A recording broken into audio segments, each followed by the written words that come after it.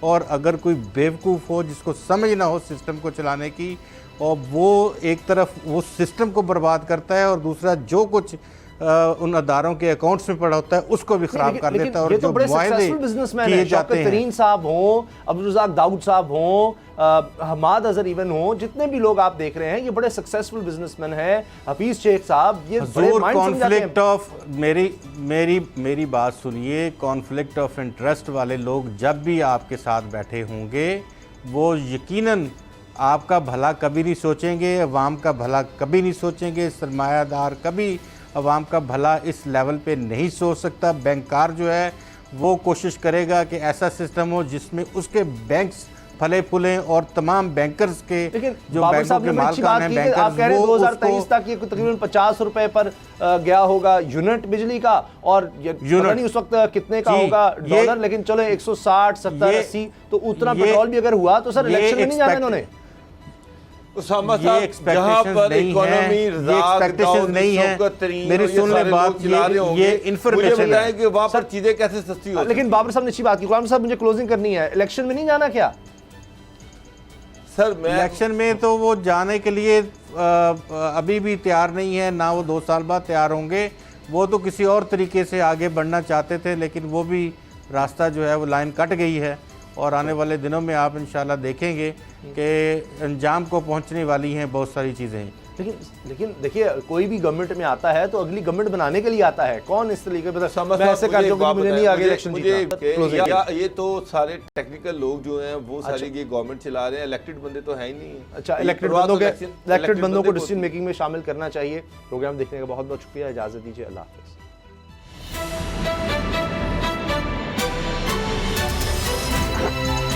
اب پتہ چلا. سبسکرائب کریں اور بیل دبائیں تاکہ کوئی خبر رہ نہ جائے.